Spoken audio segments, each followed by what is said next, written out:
The diner existed in a fold of the city that most maps did not bother to render in detail. It sat on the corner of Hale Street and 9th, a block south of the elevated train tracks, whose rhythmic clatter provided the neighborhood with a heartbeat it had not asked for, but had learned to sleep through. And its exterior was the color of cream that had been left in the sun for several decades. A pale yellow-white that had grayed along the seams where the aluminum siding met the window frames and browned at the base where 30 years of splashed rainwater and street grime had established a permanent tide mark. The sign above the door read Mara's in red script that had once been neon, but which had lost its EAM and its apostrophe to successive winter storms, so that what glowed at night was a Raz that meant nothing but had become, through the persistence of familiarity, a landmark. People in the neighborhood did not give directions by street names. They gave them by Mara's. 2 blocks east of Mara's. Across from Mara's. Behind the building where Mara's gets their bread. The diner was the center of a compass that no cartographer had drawn, but that every resident carried in their bones. Inside the diner was everything its exterior promised. Small, warm, worn, and clean in the way that a well-used kitchen tool is clean. Not gleaming, but cared for. Every surface wiped and wiped again until the wiping itself had become a form of maintenance that kept entropy at bay without reversing it. The counter ran the length of the room, a slab of formica in a shade of green that had not been manufactured since 1987, and it was edged in chrome that had been polished so often the plating had worn through in 3 places, revealing the dull steel beneath like bone showing through skin. 8 stools lined the counter, their red vinyl seats repaired with electrical tape in a color that almost matched, and behind the counter, the kitchen was visible through a pass-through window that was wide enough to slide plates through, and narrow enough to frame the cook's face like a portrait when she leaned forward to call an order. The cook was Nadia Serrano. She was 27 years old, and she had been working at Mara's for 8 months, which made her the longest tenured employee since the previous cook, a man named Gil who had lasted 6 months before the commute, and the pay and the 4:30 alarm defeated him, in the way that small, persistent insufficiencies defeat people who might have withstood a single catastrophe. Nadia had not been defeated.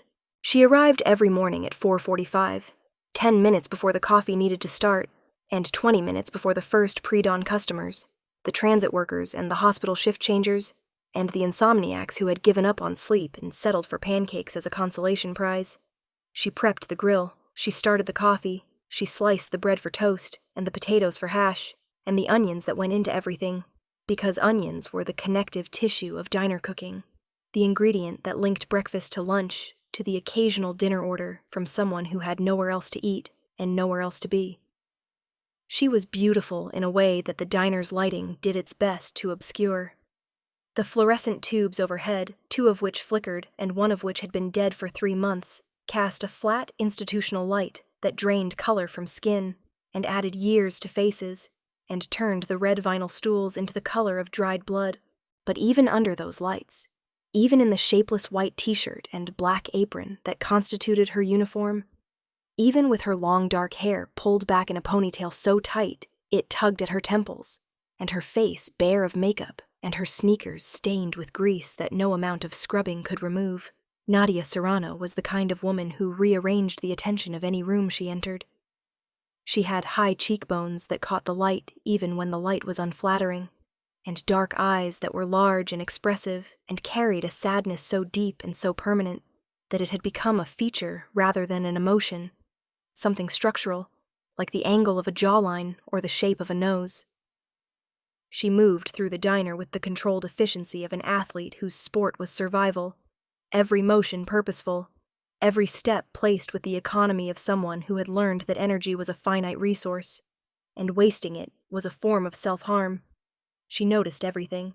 This was not a gift. It was scar tissue. The kind of hypervigilance that therapists called a trauma response and that Nadia called Tuesday.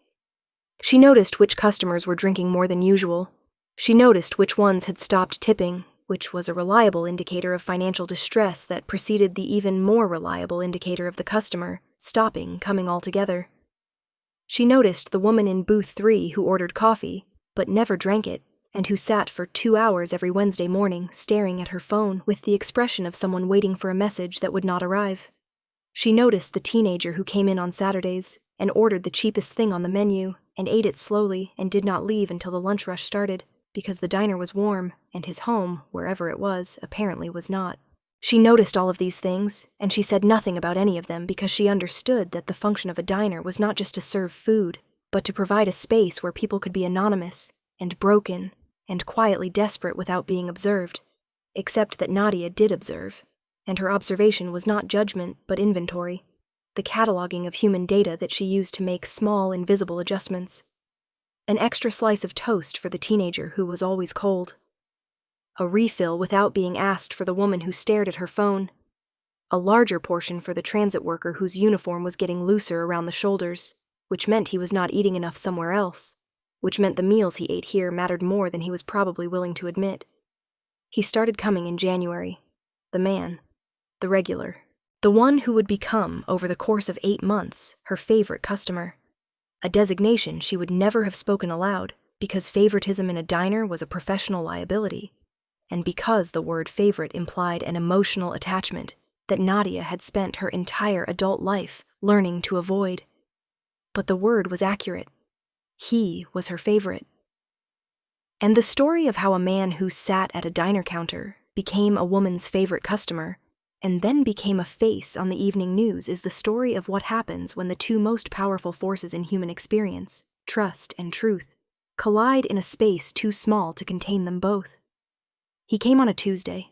The first time it was a Tuesday in January, the kind of January Tuesday that felt like the city had been wrapped in wet concrete, gray sky pressing down on gray buildings, pressing down on gray streets slicked with a rain that was not quite cold enough to freeze, but was cold enough to make the act of being outside feel like a personal insult. He entered the diner at 7:12 in the morning, and Nadia was behind the counter with a pot of coffee in her right hand and a dishcloth in her left, and she looked up when the bell above the door rang its small, tinny announcement, and she saw him. He was young, around 30. His face was the kind of face that other faces organized themselves around, the way conversation organizes itself around the most interesting person in a room. Sharp jawline. Dark hair combed back with a precision that suggested not vanity, but discipline. Eyes so dark they appeared black in the diner's fluorescent light, and those eyes carried an expression that was not hostile, but was the furthest thing from friendly, a controlled severity that seemed to be his resting state rather than a response to any specific stimulus. He wore a black suit. In Mara's diner at 7 in the morning on a Tuesday in January, a man in a black suit was as incongruous as a concert pianist at a bus stop. The suit was not the kind of suit that businessmen wore to offices. It was the kind of suit that was built rather than bought, tailored to the specific architecture of his body. The fabric so dark it seemed to generate its own shadow. The shoulders cut with a precision that made his already formidable frame look like something engineered rather than grown. He filled the doorway for a moment, his dark eyes scanning the room with a quick, systematic sweep that covered every corner and every exit, and every customer in the time it took most people to decide whether to sit at the counter or wait for a booth. Then he moved. He walked to the counter and sat on the third stool from the end, the one nearest to the back wall, the one that gave him a clear sightline to the front door, and the kitchen and the short corridor that led to the restrooms and the rear exit. He chose this stool with the instinctive spatial awareness of someone who always sat with his back to the wall and always knew where the doors were. Nadia set a menu in front of him. He did not open it. "What is the daily special?" he said. His voice was quiet, not soft. Quiet. There was a difference. Soft was a quality of character. Quiet was a choice. His voice was the voice of a man who had learned that speaking at a lower volume forced other people to listen harder, and who understood that forcing people to lean in was a form of power that cost nothing and yielded everything. Nadia told him. The special was a frittata with roasted peppers and feta, served with toast and hash browns. He ordered it. He also ordered coffee. Black, no sugar. She poured the coffee, and he wrapped both hands around the mug, not to warm them, but in the way a man holds something when he is centering himself, when the act of holding a solid object provides a physical anchor in a moment that requires grounding. She noticed this. She filed it. He ate. He ate the way certain men eat when they are alone and have no one to perform for, with a focused, unhurried attention that treated the food as worthy of his full engagement. He finished everything on the plate. He wiped his mouth with the paper napkin. He folded the napkin and placed it on the empty plate, a gesture that was unnecessary in a diner, but that spoke of a habit formed in a context where napkins were linen and tables were cleared by staff who noticed whether they had been folded. He left cash on the counter. More than the bill. He stood. He buttoned his jacket. And before he left, he looked at Nadia and said 4 words. "How is your day?" It was not a greeting. It was not the kind of rote pleasantry that customers offered to servers as a token of social obligation. It was a question asked in a voice that expected an answer, a question whose simplicity was not evidence of superficiality, but of discipline, the verbal equivalent of his suit, clean and precise, and built to do exactly one thing. She answered. She said fine, which was a lie, because fine was always a lie, but it was the lie that the question deserved, and the lie that the moment could bear. He nodded. He left. The bell rang. The door closed, and the diner resumed its normal frequency, but not quite, because a new element had been introduced into the ecosystem, and ecosystems do not absorb new elements without recalibrating. He came back the next Tuesday, and the Tuesday after that, and the Tuesday after that. By the 3rd week, the pattern was established, with a regularity that Nadia's nervous system registered as reliable, which was a category of experience so rare in her life that its appearance triggered not comfort, but suspicion, because reliability, in Nadia's experience, was usually the setup for a betrayal she would not see coming until the damage was done. But the betrayal did not come. Not in the 3rd week, not in the 3rd month. He came every Tuesday and Thursday morning at 7:12, sat on the 3rd stool from the end, ordered the daily special and black coffee, ate with focused attention, left cash that was always more than the bill, and asked how her day was. Every time, without variation, without agenda, without the gradual escalation of intimacy that she had learned to watch for in male customers who mistook proximity for connection and a waitress's professional warmth for personal interest. She studied him the way she studied everything, with the passive, continuous attention that drew no attention to itself. She noticed that his suits, always black, were never the same suit. The fabric varied, the lapels varied. One was a notch lapel, another a peak lapel, another something in between, that she did not know the name for, but that gave his frame a different silhouette. The variation told her that he owned multiple suits of the same color, which told her that the black was not a preference but a uniform, a deliberate choice to project the same visual identity every day, the way a brand maintains consistency across different products. She noticed that he wore no jewelry, no watch, no ring, no chain, no cufflinks. His hands were bare and clean and strong, the nails trimmed to a precise, uniform length, the skin smooth except for a single scar, thin and white, that ran along the outer edge of his right hand from the base of the little finger to the wrist. She noticed the scar. She filed it. She did not ask about it the way she did not ask about anything, because the counter at Mara's was a border, and the things that happened on her side of the border were her business, and the things that happened on his side were his. She noticed his routines within the routine. The way he always placed the paper napkin on the counter to the left of his plate before eating, folded once into a rectangle. The way he used the fork in his right hand and never touched the knife unless the dish required cutting. The way he drank the coffee in 3 stages. A first sip immediately upon receiving it, a second sip after the first bite of food, and then the remainder consumed in a steady, unhurried rhythm throughout the meal. The way he pushed the empty plate forward exactly 2 inches when he was finished, a gesture she interpreted as courtesy, a signal to her that the plate could be cleared, communicated without words, because he understood that efficiency was a kindness in a working environment, and that calling a waitress over to ask if you were done was a waste of her time and his. By the 4th month, the pattern had expanded. He came 3 mornings a week, sometimes 4. Tuesday, Thursday, and Saturday became the core schedule, with occasional Monday or Wednesday appearances that felt spontaneous, but might not have been. He learned her name, not by asking, by listening. He heard another customer call her Nadia, and from that point on he used it sparingly, the way a person uses a word they understand is valuable. He did not ask for her phone number. He did not linger. He did not make her uncomfortable with the kind of prolonged eye contact that certain men used as a substitute for conversation. He simply came, and ate, and asked about her day, and listened to whatever small, careful truth she was willing to offer that morning, and then he left, and the space he vacated always felt slightly larger and slightly colder than it had before he occupied it. She began to look forward to his visits. She did not admit this to herself in those terms, because looking forward implied a dependency that she could not afford. Instead, she told herself that he was a reliable customer, that his consistent order simplified her prep, that his generous cash tips improved her weekly take. These were true things. They were also camouflage for the truer thing beneath them, which was that the man on the third stool was the only person in her daily life who asked her a genuine question and waited for a genuine answer, and that this small act of attention, repeated over months, had built something she had not consented to building, a structure of trust so gradual and so quiet that she did not notice its architecture until it was already load-bearing. It was like discovering that a vine you had allowed to grow along a wall had become the thing holding the wall together, and that removing the vine would collapse the structure it had been permitted to climb.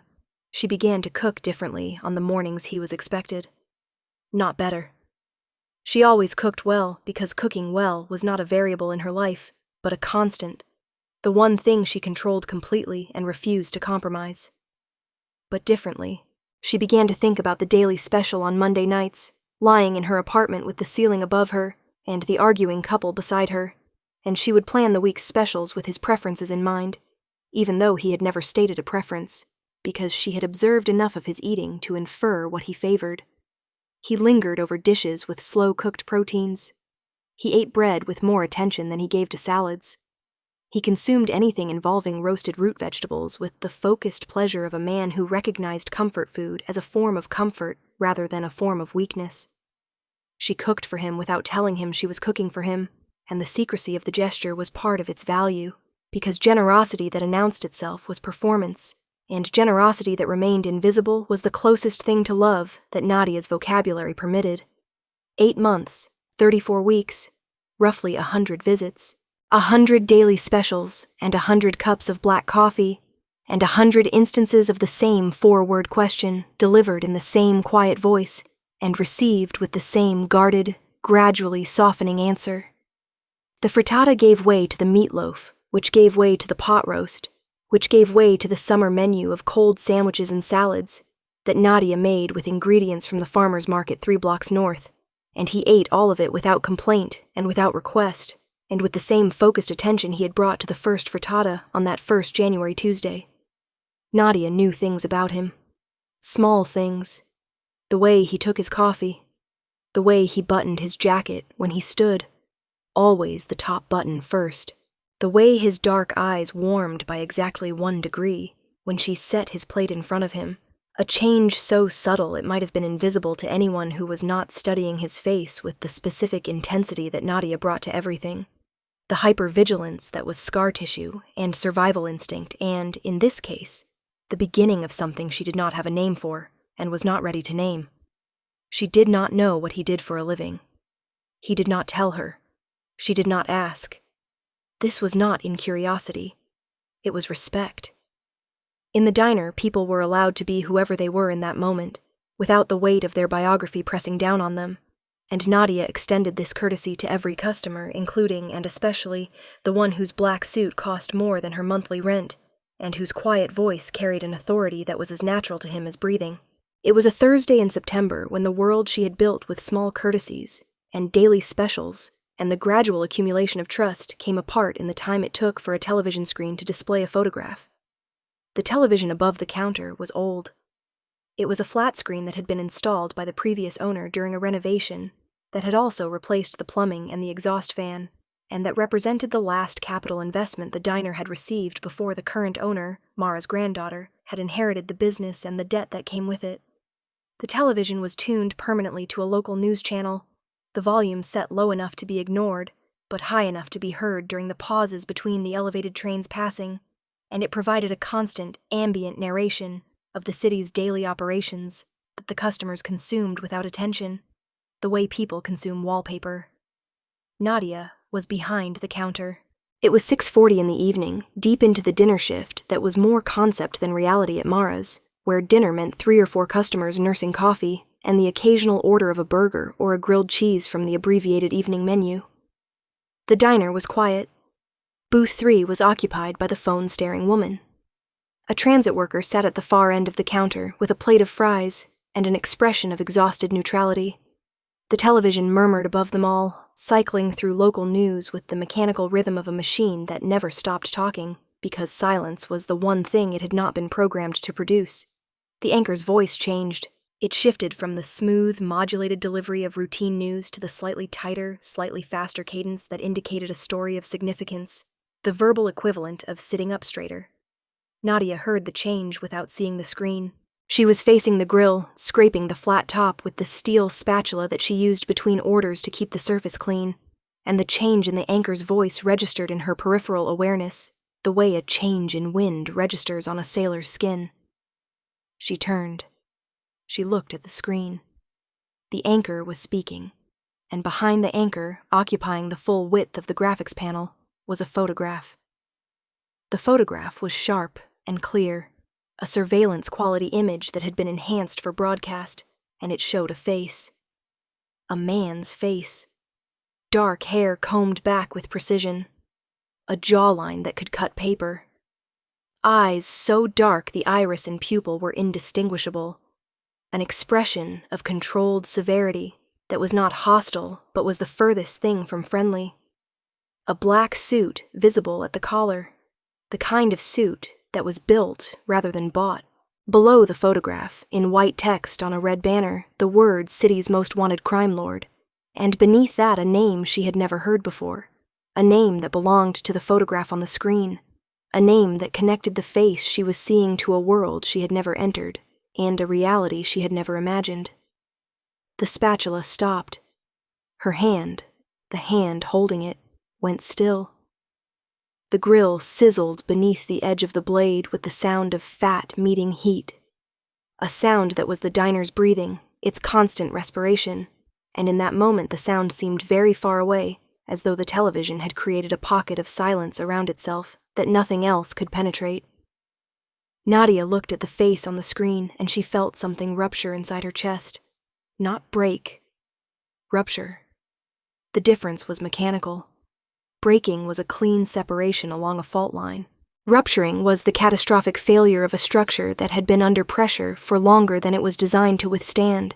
And the structure that ruptured was the one she had built over 8 months, without consent and without a name. The trust, the routine, the 100 cups of coffee and the 100 4-word questions, all of it compressed into a single moment of recognition that detonated behind her sternum. With the quiet, devastating force of a truth that arrives too late to be useful and too early to be processed. She watched the entire report.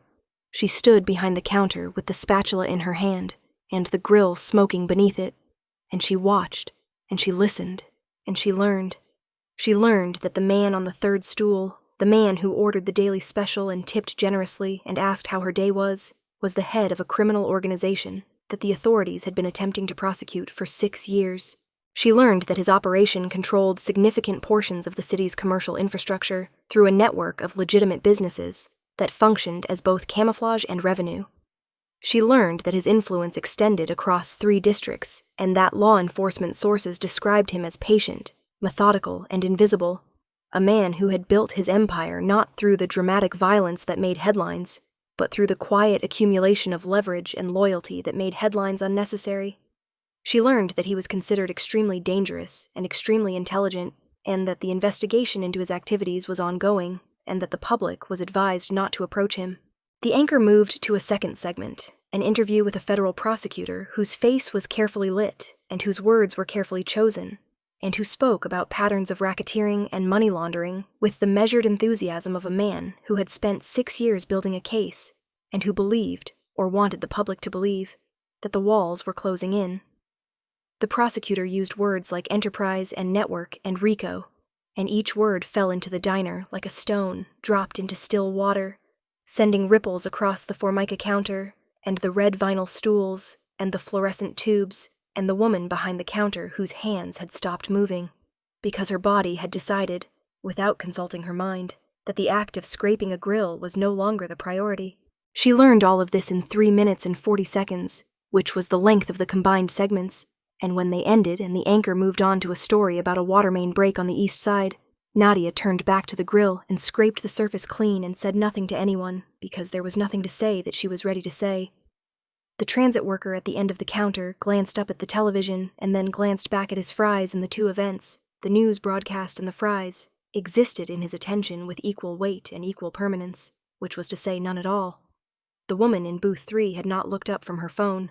The diner's world continued to turn on its small, worn axis, and only Nadia knew that the axis had shifted, that the center of gravity had moved, that the man who occupied the third stool 3 mornings a week was not the man she had believed him to be, or rather, was exactly the man she had believed him to be, and also someone else entirely, and the two men coexisted in the same body the way 2 frequencies coexist in the same airwave, overlapping without canceling each other out. She did not sleep that night. She lay in her apartment, which was a studio on the 2nd floor of a building 4 blocks from the diner, a building whose hallway smelled of curry and cleaning solution, and whose walls were thin enough that she could hear the couple next door arguing about money, in a language she did not speak, but whose emotional content she understood perfectly, because the language of financial despair was universal. She stared at the ceiling, and she thought about the face on the television, and the face at the counter, and the fact that they were the same face. She thought about the suit, which she had always noticed was too expensive for a man who ate breakfast at a diner on Hale Street. She thought about the way he scanned the room when he entered, the systematic sweep of the eyes that covered every corner and every exit.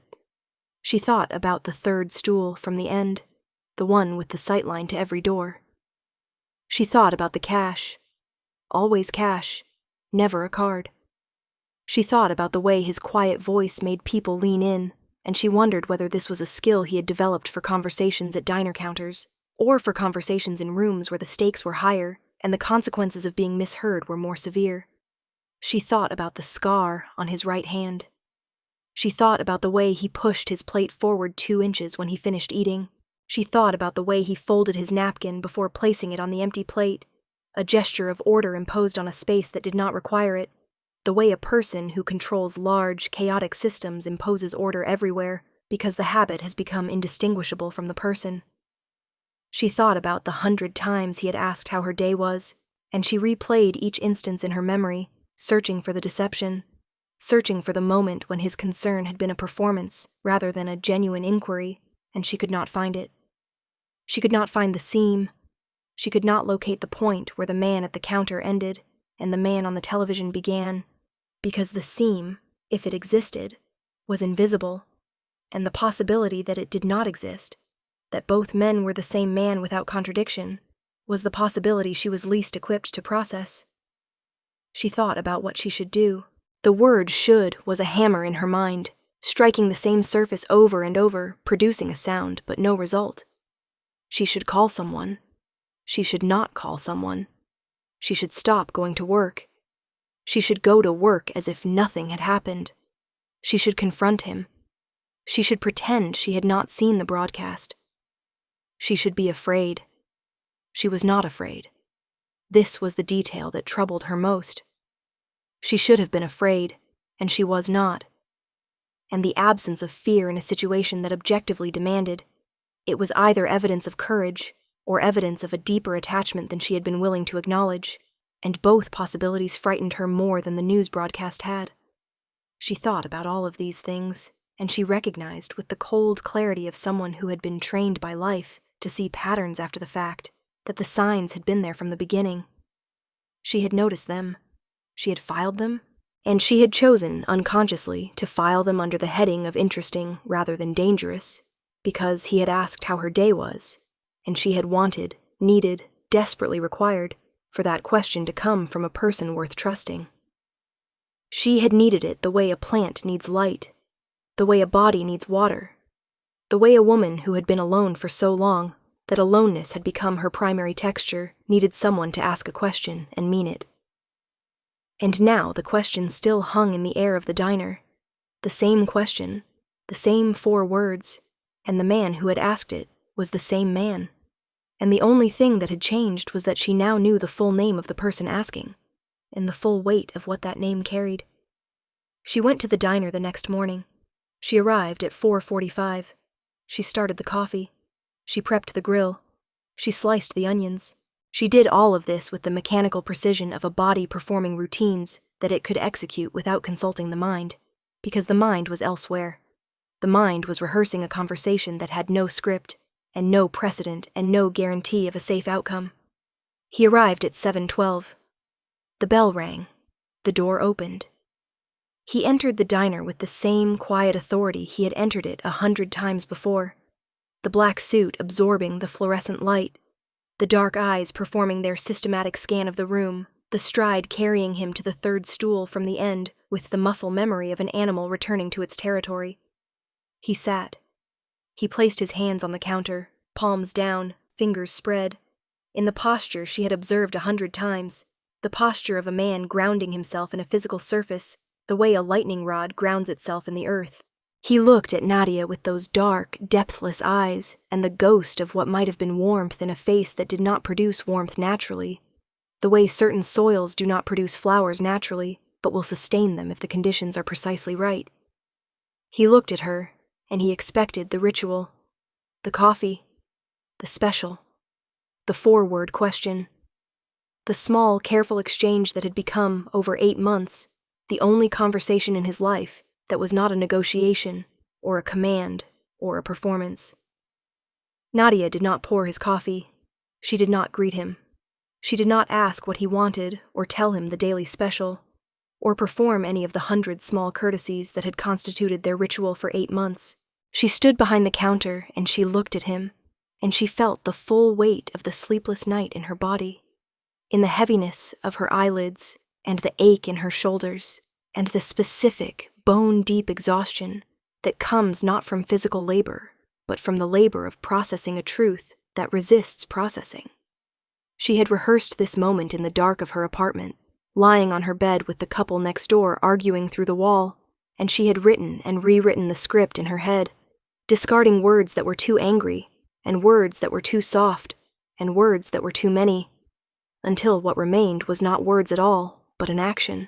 A single, wordless action that would say everything she needed to say without giving him the opportunity to speak first, because she understood, with the instinct of someone who had spent 8 months listening to a voice that made people lean in, that if he spoke first, his voice would rearrange the room the way it always did, and she needed the room to stay exactly as it was.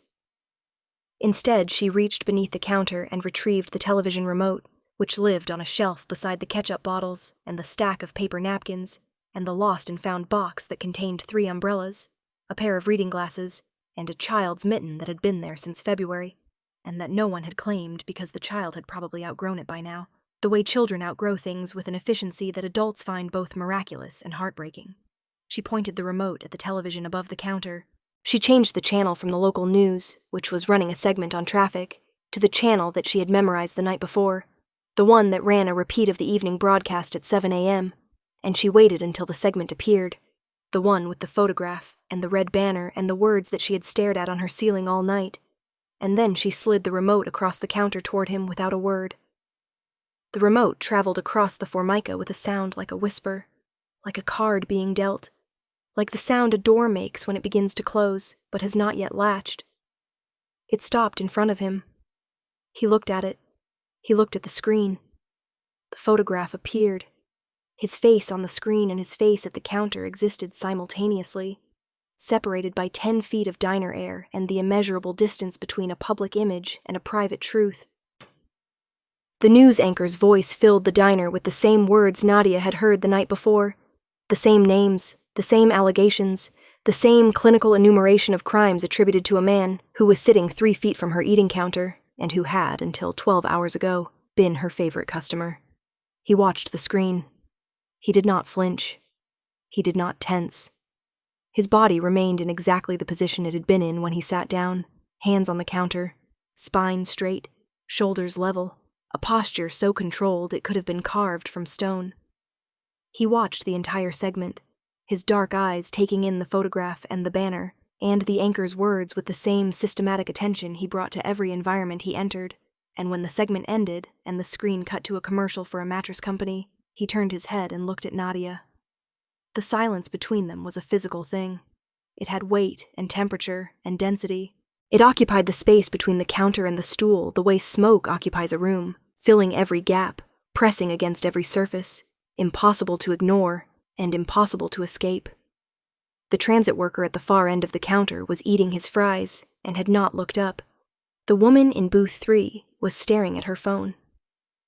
The diner continued its operations around the two of them, as though the fundamental architecture of reality had not just shifted on its axis, as though the man at the counter and the face on the television were not the same person, as though Nadia's hands, which were pressed flat on the counter in an echo of his own posture, were not shaking with the effort of containing everything she was feeling. He looked at her. She looked at him. And he said something. He said it in the same quiet voice he had used 100 times to ask about her day. The same voice that made people lean in, the same voice that carried the weight of authority so naturally that it seemed less like a quality of his speech and more like a property of the air through which his words traveled. "You already knew," he said. "Not today. You knew before today." Nadia felt the words land. They landed in the place behind her sternum, where the rupture had occurred the night before, and they did not heal the rupture, but they changed its shape, turned it from a wound into a door she had not known was there, and that she could either walk through or seal shut, and the choice she made in the next 5 seconds would determine which.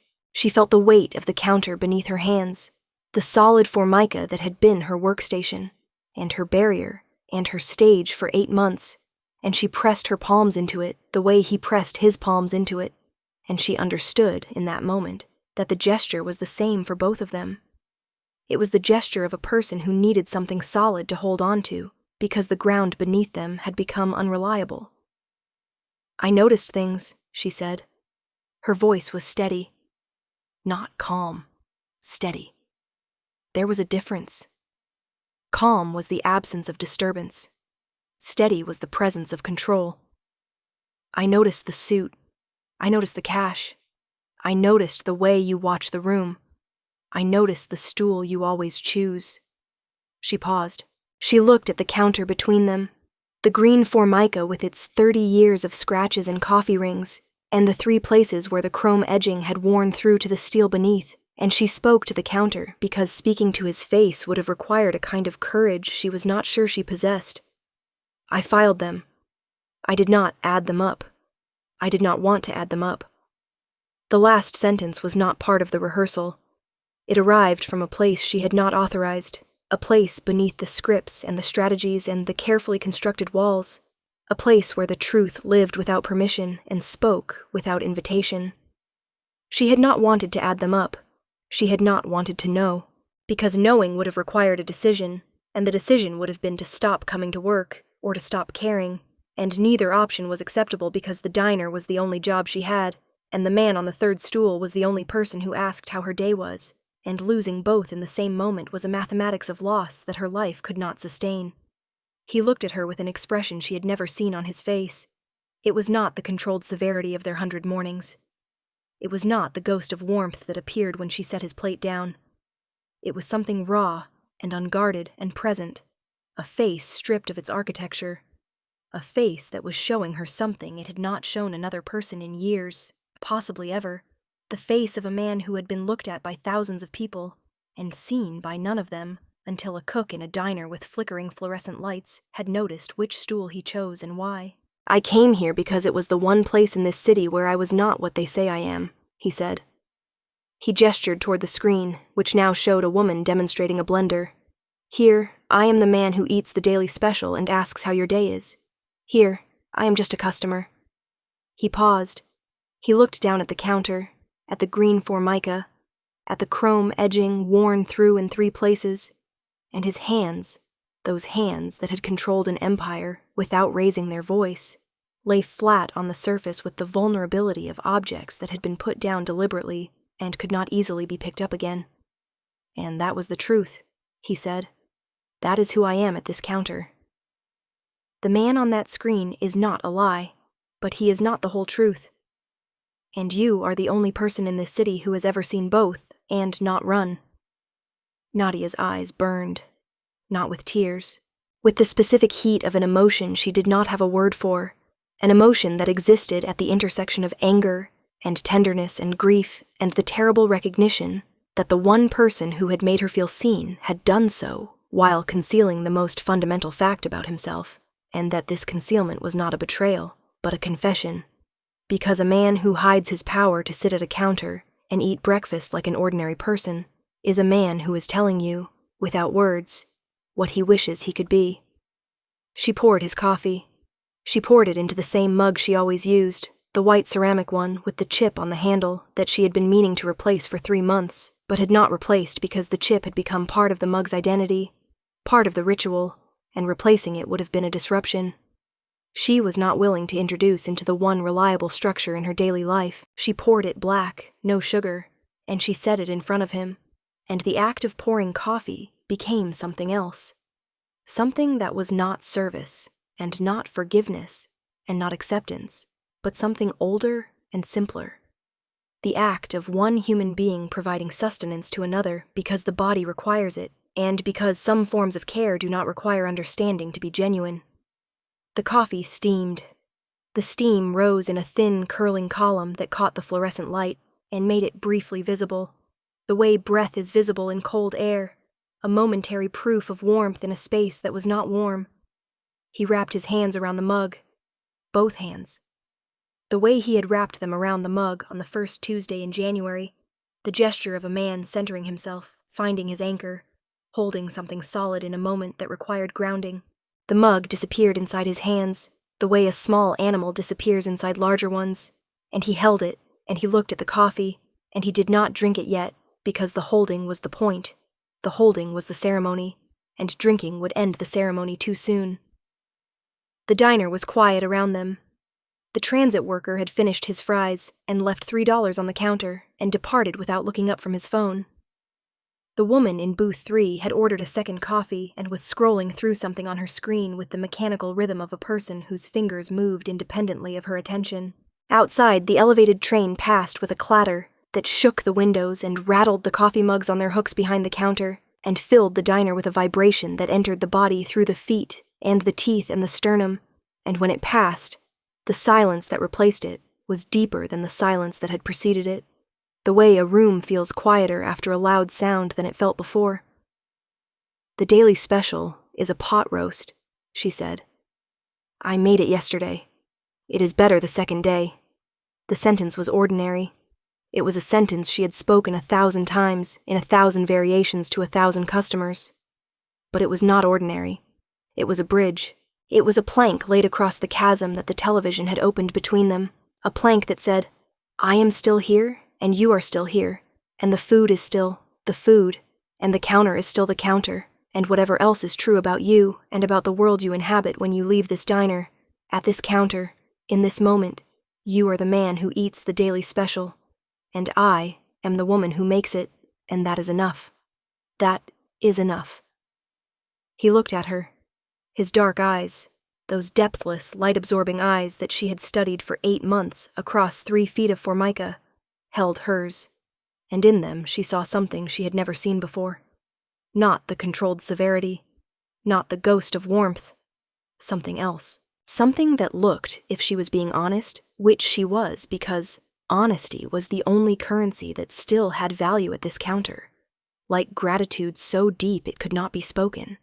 Like a man who had walked through a door he expected to find locked and found it open, like the specific, annihilating relief of a person who has been holding a secret for so long that the muscles required to hold it have calcified, and who has just been told, by a woman pouring coffee in a diner on Hale Street, that the secret changes nothing. He ate the pot roast. He ate every bite, the way he always ate, with focused, unhurried attention that treated the food as worthy of his full engagement. The pot roast was good. It was better than good. It was the kind of food that Nadia made when she was cooking from a place deeper than technique, from the place where her aunt had taught her mother and her mother had taught her, and the teaching was not about ingredients or temperatures, but about the understanding that food made with attention becomes a form of communication that transcends the limitations of language. The meat was tender enough to cut with the side of a fork, braised for 6 hours in a red wine that she had bought with money she could not afford to spend, but had spent anyway because the wine mattered, because the quality of the liquid that surrounded the meat during those 6 hours determined the quality of what emerged, and Nadia understood that shortcuts in cooking, like shortcuts in everything, produced results that were technically acceptable and emotionally empty. The carrots had caramelized along their edges, the parsnips had melted into the gravy, and the gravy itself was dark and rich and contained the concentrated essence of everything that had been in the pot, reduced to a liquid that coated the back of a spoon and caught the fluorescent light with an amber glow. She stood behind the counter and watched him eat, and did not fill the silence with words because the silence was not empty. It was full. It was so full that words would have displaced something necessary, would have crowded out the understanding that was passing between them like a current running beneath a still surface, invisible and powerful, and rewriting the geography of everything it touched. She watched him eat, and she thought about the 100 meals she had served him, and how each one had been, without her knowing it, a sentence in a conversation that she was only now hearing in its entirety. Each daily special had been a word. Each cup of coffee had been a comma. Each 4-word question had been a paragraph. And the conversation, read back from the beginning, said something so simple and so devastating that it did not need to be spoken aloud. I see you. I am here. I will come back. He finished. He folded his napkin.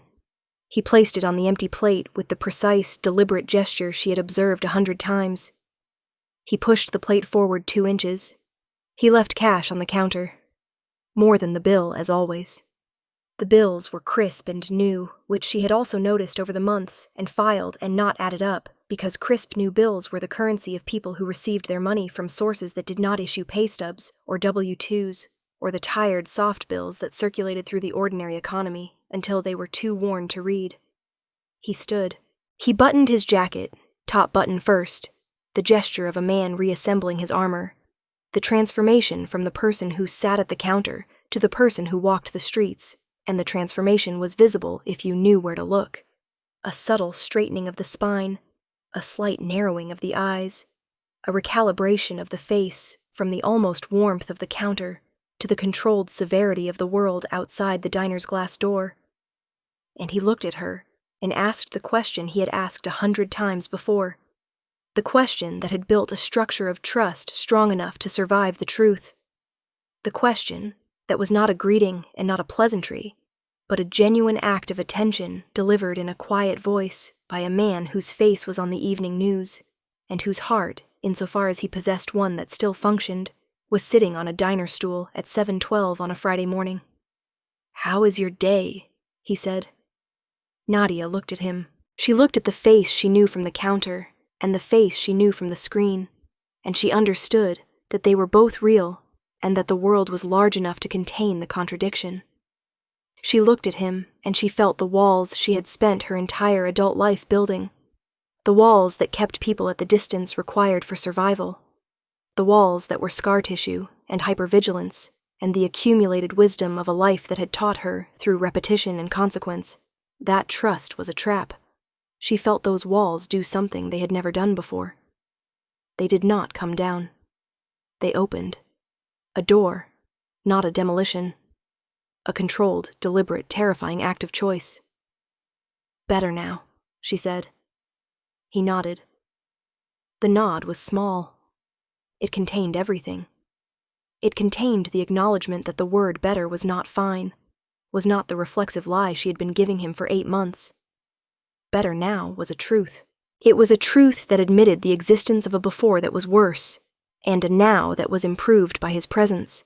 And the space between the two was the space in which everything that had happened in the last 24 hours existed.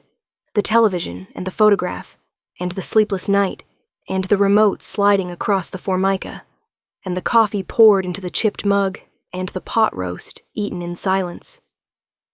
Better now meant I have seen the truth, and I am still here. Better now meant the walls have a door, and you are standing in it. Better now was the bravest sentence Nadia Serrano had ever spoken, and she spoke it in 2 words in a diner on Hale Street at 7:32 on a Friday morning, and the man who received it understood its weight, because he was a man who measured words the way a jeweler measures gemstones, by their rarity and their clarity and their ability to catch light in a dark room. He left. The bell rang. The door closed. Through the glass, she watched him walk south on Hale Street, the black suit moving through the morning pedestrians, the way a current moves through still water, displacing nothing but changing the flow of everything it touched. He walked with the unhurried stride of a man who was not going somewhere, but who was somewhere, always, in every step, the center of a gravity that others felt without understanding. He did not look back. He never looked back. This was something she had noticed in the first month, and filed and understood now with a clarity that the filing had not permitted. He did not look back because looking back was a vulnerability. It was the gesture of a person who was uncertain about what they were leaving. And he was never uncertain. Except perhaps this morning. Except perhaps today, when he had sat at a counter and watched his own face on a television screen and waited for a woman to decide whether the truth would end the only ordinary thing in his life. The door had closed. The bell had stopped ringing. The diner returned to its normal frequency, the fluorescent hum and the distant train clatter, and the soft sounds of a woman in booth 3 finally putting down her phone and gathering her things and leaving $2 on the table beside an untouched cold cup of coffee. The morning light outside had shifted from the gray of early dawn to the clean, sharp white of a September morning that intended to be warm, and the light came through the diner's front windows and fell across the green formica counter in a long, bright stripe that illuminated the scratches and the coffee rings and the 3 places where the chrome had worn through, and in that light the counter looked not old or worn, but honest. A surface that had served its function for 30 years, without pretending to be anything other than what it was. Nadia picked up his empty plate. She picked up the folded napkin. She picked up the cash and counted it and put it in the register. She wiped the counter where he had sat, running the cloth in the same circular motion she had used 10,000 times before, and the cloth passed over the place where his hands had rested, palms down, and the formica was warm there. The faintest residual heat from a body that had sat in that spot for 20 minutes and left behind nothing but an empty plate and a clean mug, and a warmth that would fade in minutes, but that she would remember for longer than that. She poured herself a cup of coffee. She did not usually drink coffee during a shift. It was a rule she had made for herself in the first week, because drinking on the job blurred the line between working and existing, and she needed that line to be sharp. But today, the line was already blurred. Today the line had been erased by a remote control sliding across a counter, and a conversation conducted in a language that was not English, and not Italian, and not any language with a name, a language composed entirely of silences, and coffee, and the daily special and the 4-word question that meant everything and asked for nothing. She drank the coffee. It was the same coffee she had poured for him, from the same pot, black, no sugar, and it tasted the way coffee always tastes in a diner at 7:30 in the morning, like the beginning of something, like the fuel that powers the machinery of ordinary life, like the small, bitter, warming miracle that a person holds between their hands when the world has shifted and the only solid thing is the mug. And Nadia Serrano stood behind the counter of a diner on the corner of Hale and 9th and held the coffee pot in her steady hands and understood that some truths do not destroy the things they change. Some truths simply make them real.